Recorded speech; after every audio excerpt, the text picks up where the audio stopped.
আপনারা যেখান থেকে দেশ রূপান্তরের সঙ্গে যুক্ত রয়েছেন সবাইকে স্বাগত। আমরা আপনাদেরকে জানিয়ে রাখতে চাই, ঢাকা ৮ আসনের স্বতন্ত্র প্রার্থী ওসমান হাদিকে গুলি করেছেন দুর্বৃত্তরা। এরপরে স্থানীয়রা তাকে সেখান থেকে উদ্ধার করে ঢাকা মেডিকেল কলেজ হাসপাতালে নিয়ে আসেন।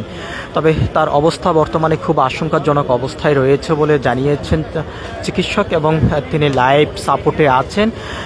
বর্তমানে তিনি আইসিইউতে আছেন বলে এমনটি আমরা জানতে পেরেছি। এদিকেই বিভিন্ন রাজনৈতিক অঙ্গ সংগঠনের নেতাকর্মীরা বিভিন্নভাবেই তারা যেমনটি জানিয়েছেন, রাজনীতির অর্থাৎ যে আগামী যে ত্রয়োদশ জাতীয় সংসদে নির্বাচনকে বানচাল করার জন্য একটি পক্ষ এই ধরনের কাণ্ড চালিয়ে যাচ্ছে বলে এমনটি অভিযোগ করেছেন। অন্যদিকে যদি আমরা আপনাদেরকে একটু জানিয়ে রাখতে চাই, ওসমান হাদিকেই গুলি করার 3 ঘন্টা আগেই তাকে হুমকি দিয়েছেন বলে এমন তথ্য আমরা পেয়েছি।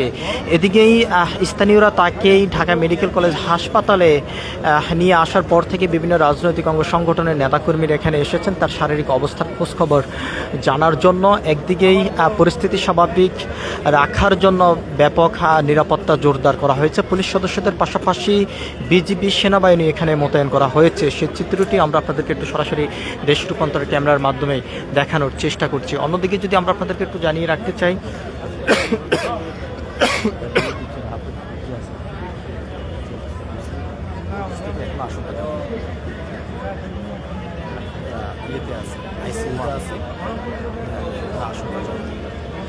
পরের দিকে হয়তো জানা যাবে। দেখা যাক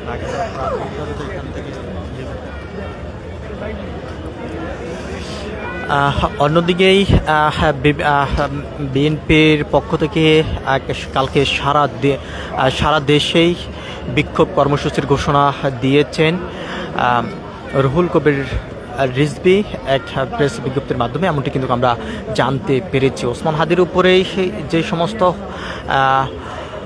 সন্ত্রাসীরা গুলি চালিয়েছেন তাদেরকে খুব দ্রুত সময়ের ভিতরে শনাক্ত করেই গ্রেপ্তার করে আইনের আওতায় নিয়ে আসতে হবে, এমন দাবি নিয়ে বিভিন্ন সংগঠনের নেতাকর্মীরা খণ্ড খণ্ড মিছিল কিন্তু নিয়ে এসেছেন ঢাকা মেডিকেল কলেজ হাসপাতালের সামনে, এমনটি কিন্তু আমরা দেখেছি। অন্যদিকেই বিভিন্ন রাজনৈতিক অঙ্গ সংগঠনের নেতারা যেমনটি জানিয়েছেন, নির্বাচনকে বানচাল করার জন্য এরকম কাণ্ড ঘটিয়েছে বলে দুর্বৃত্তরা এমনটি কিন্তু তারা অভিযোগ করেছেন। এদিকেই আইনশৃঙ্খলা রক্ষাকারী বাহিনীর সদস্যদের ব্যাপক তৎপরতা আমরা দেখতে পাচ্ছি। বর্তমানে ওসমান হাদিকে গুলি করার পর থেকেই সারা দেশেই তাৎক্ষণিক বিভিন্ন খণ্ড খণ্ড মিছিল নিয়ে কিন্তু প্রতিবাদ শুরু করে দিয়েছেন। এদিকেই বিভিন্ন রাজনৈতিক অঙ্গ সংগঠনের নেতাকর্মীরা ঢাকা মেডিকেল কলেজ হাসপাতালে এসে ওসমান হাদির শারীরিক অবস্থার খোঁজখবর তারা নিচ্ছেন, এমনটি কিন্তু আমরা দেখেছি।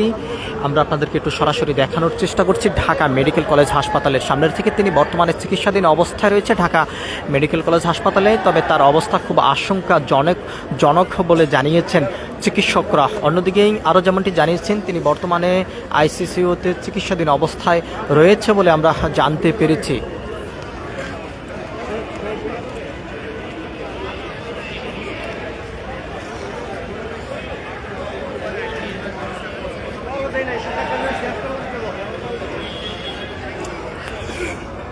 দুপুর 2:30টার সময় ওসমান হাদির উপরে দুর্বৃত্তরা গুলি বর্ষণ করেন। এরপরে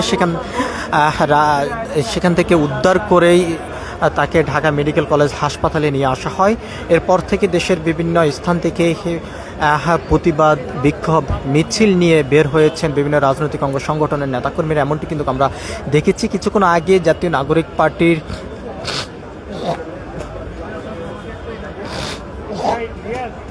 নেতাকর্মীরা একটি মিছিল নিয়ে ঢাকা মেডিকেল কলেজ হাসপাতালের সামনে এসেছেন এবং এই হত্যাকাণ্ডের সঙ্গে যারা জড়িত রয়েছেন খুব দ্রুত সময়ের মধ্যেই তাদেরকে শনাক্ত করে বিচারের আওতায় নিয়ে আসতে হবে।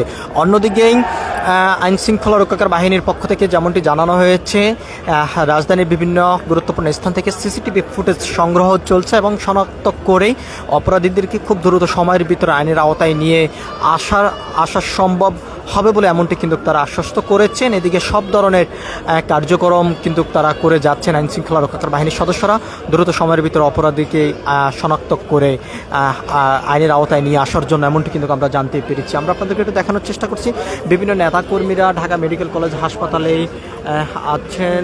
ওসমান হাদির কি অবস্থা সে বিষয়টি একটু সরাসরি দেখার জন্য, এবং তারা আরও যেমনটি দাবি করছেন যে ঘটনার সঙ্গে যারা জড়িত রয়েছেন তাদের সবাইকে খুব দ্রুত সময়ের ভিতরে আইনের আওতায় নিয়ে এসে বিচার করতে হবে, এমনটি কিন্তু তারা দাবি করেছেন। আমরা আপনাদেরকে একটু দেখানোর চেষ্টা করছি ঢাকা মেডিকেল কলেজ হাসপাতালের সামনের থেকে। একদিকে পরিস্থিতি স্বাভাবিক রাখার জন্য আইন শৃঙ্খলা রক্ষাকারী বাহিনীর পুলিশ সদস্যদের পাশাপাশি বিজিবি সেনাবাহিনী মোতায়েন করা হয়েছে, এমনটি কিন্তু আমরা দেখতে পাচ্ছি। আমরা আপনাদেরকে আরেকটি বিষয় জানিয়ে রাখতে চাই, বিএনপির পক্ষ থেকেই আগামী দিন কালকেই সারা দেশেই বিক্ষোভ সমাবেশের ডাক দিয়েছেন। ওসমান হাদির উপরে যেই সন্ত্রাসীরা গুল্লি চালিয়েছেন এবং তার পাশাপাশি চিটাগংয়ে যে বিএনপির এক নেতার উপরে যেই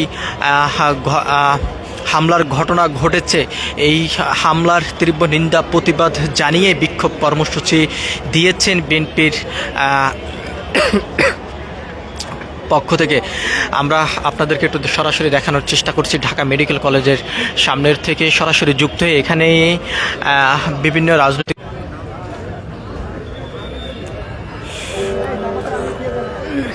আমরা আপনাদেরকে জানিয়ে রাখতে চাই, ওসমান হাদিকেই সন্ত্রাসীরা গুলি করার 3 ঘন্টা আগেই তাকে হত্যার হুমকি দিয়েছেন বলে এমনটি কিন্তু আমরা জানতে পেরেছি, এবং তাকে হত্যা